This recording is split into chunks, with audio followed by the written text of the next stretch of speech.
back to the Chattable podcast, where enrich vocabulary and speak English with pride. Today, we are looking at something pretty interesting. We are exploring the physical vocabulary of conflict.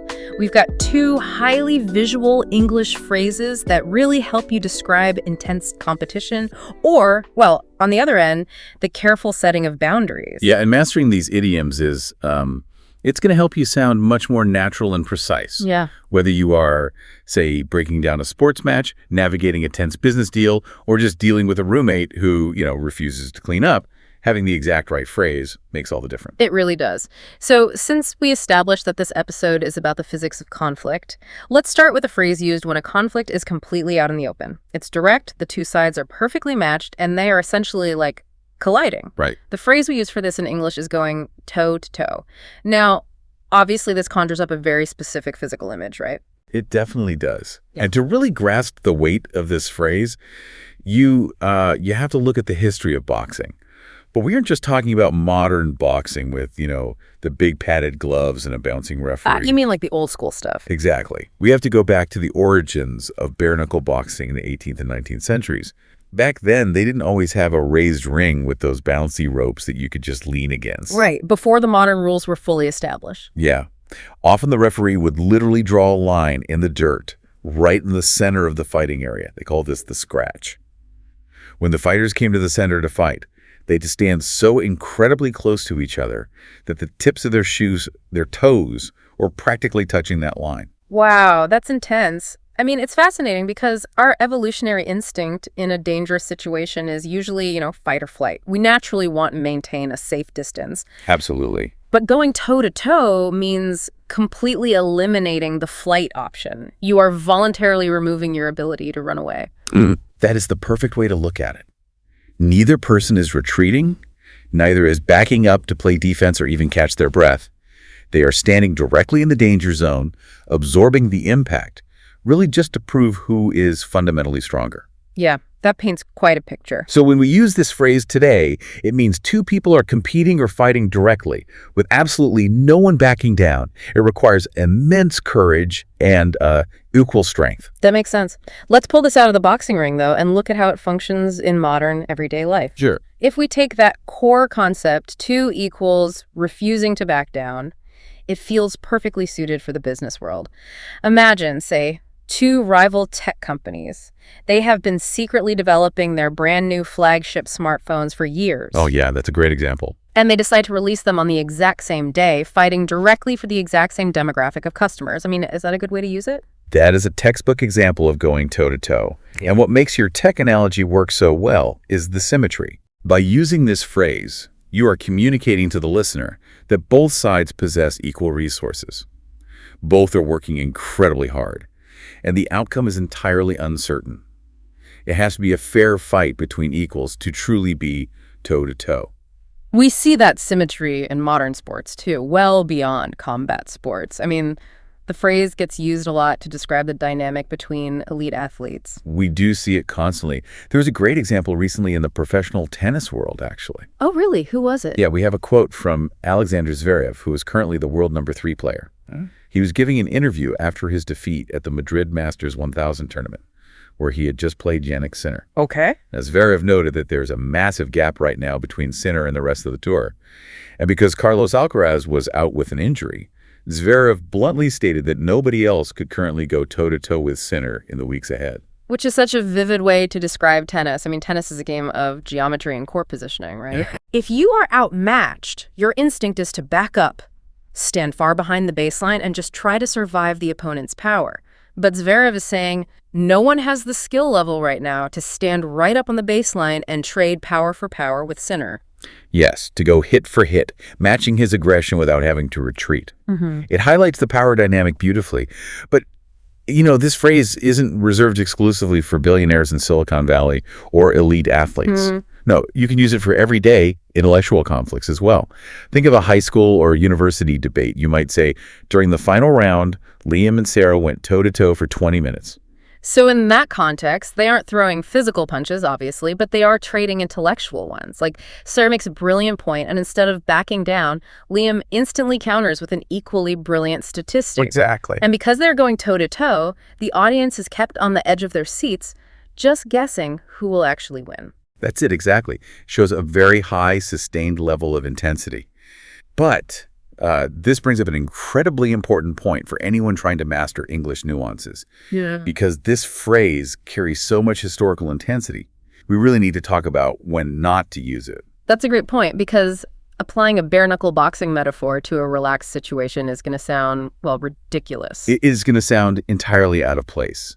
You want to avoid using toe-to-toe for friendly, low-stakes activities. Right. Imagine you're spending a Sunday afternoon playing a casual board game with your family, and everyone is laughing. If you tell someone later, my grandma and I went toe-to-toe in Monopoly, you're going to sound way too aggressive. Yeah, it sounds like you were genuinely furious at your grandmother and, like, trying to destroy her financially in the game. It lacks the necessary warmth for family time. It certainly does. You also shouldn't use it when there is a massive imbalance of power.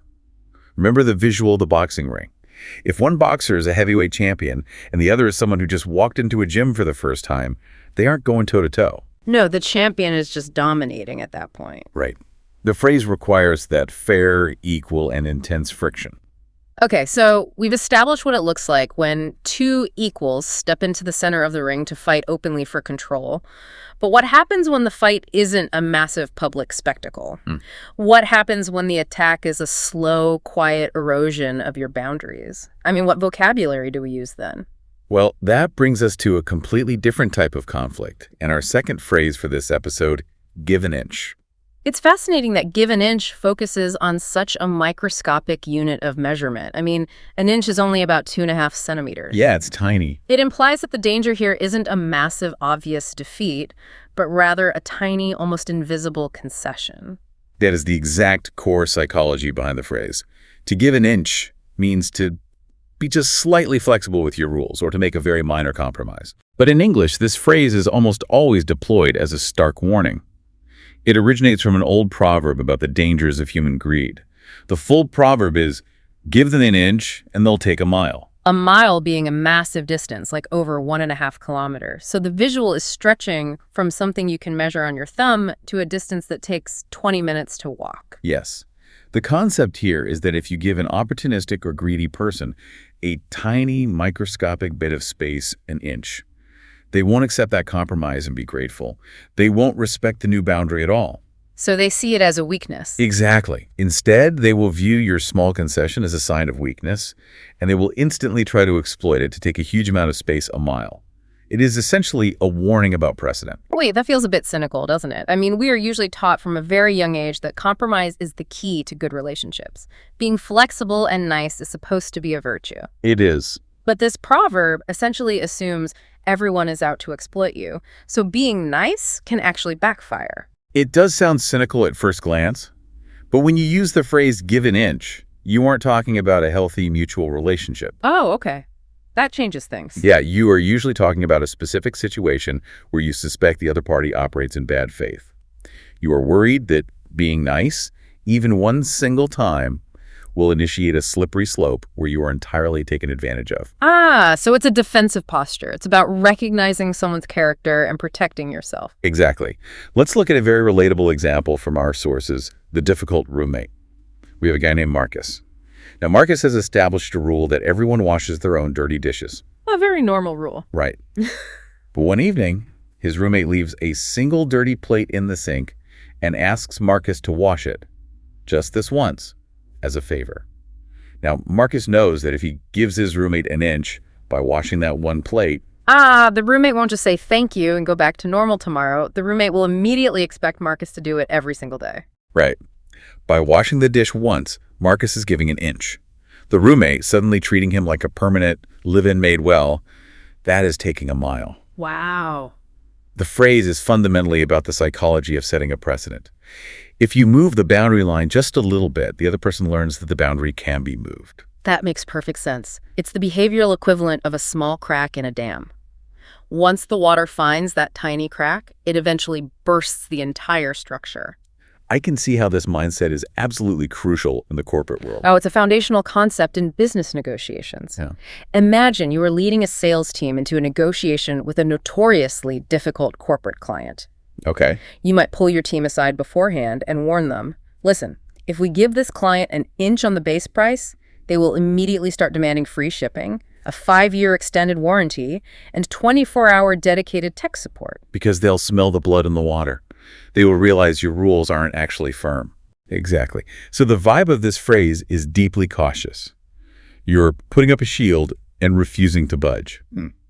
But just like with our boxing phrase, you had to be highly strategic about when and where you use this language. Right. There are times when saying, I won't give an inch, is the absolute wrong choice. I'm assuming that brings us back to what I brought up earlier, the fact that compromise actually is necessary for healthy relationships. It is. I strongly warn against using this phrase when you are trying to build trust with someone you care about. Yeah. If you are talking to a close friend, a family member, or a romantic partner, and you declare, I won't give an inch on this issue, you are going to sound incredibly cold.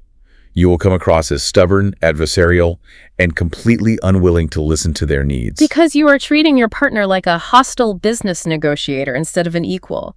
You are implying that you think they are trying to exploit you. Precisely. In those trusting, collaborative situations, you want to strip away the defensive language entirely.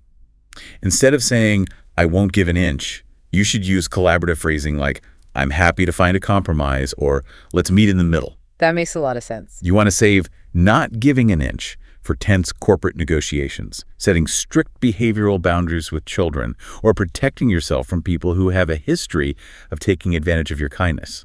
So if we look at the big picture for you, our listener, these two phrases offer very distinct emotional tools for your vocabulary. They do. When you need to describe a conflict that is intense, explosive, direct, and perfectly balanced in power, you reach for the boxing metaphor toe-to-toe. Right. But when the conflict is quiet, when it's a slow test of your boundaries and you need to be fiercely protective of your rules, you use the metaphor of distance, give an inch. And my practical advice to you is to actively listen for these phrases in your daily life. You will be surprised how often they pop up in English movies, on the news, or during sports broadcasts. And once you feel comfortable with the nuances we've discussed today, try slipping them into your own conversations. Use toe-to-toe the next time you describe a fiercely competitive sports match. Or think about where you might need to avoid giving an inch the next time you negotiate a contract or set a boundary. It really is about having the precise linguistic tool for the specific type of human friction you are dealing with. It is. And before we wrap up this episode, I want to leave you with one final thought to ponder. Let's hear it. We have talked extensively today about the mechanics of these phrases, but notice how deeply physical they both are. Toe-to-toe forces you to focus on the exact, literal placement of your feet in the dirt. Right. Give an inch requires you to measure a specific physical distance in space. It's true. They both rely entirely on the human body's orientation in the physical world. Right. So the question to ask yourself is, why is it that when human beings need to describe abstract emotional boundaries or complex social power dynamics, we instantly reach for words related to physical space? Oh. It suggests that on a fundamental level, we process a psychological threat exactly the same way we process a physical one. Our language is just a mirror of our bodies. That is a fascinating concept to walk away with. The idea that our vocabulary is so deeply anchored to our physical survival instincts really changes how you look at everyday conversation. It really does. Well, that brings us to the end of our analysis for today's episode. We hope you feel equipped to navigate these phrases with confidence. Keep listening, keep paying attention to the space around you, and as always, speak English with pride.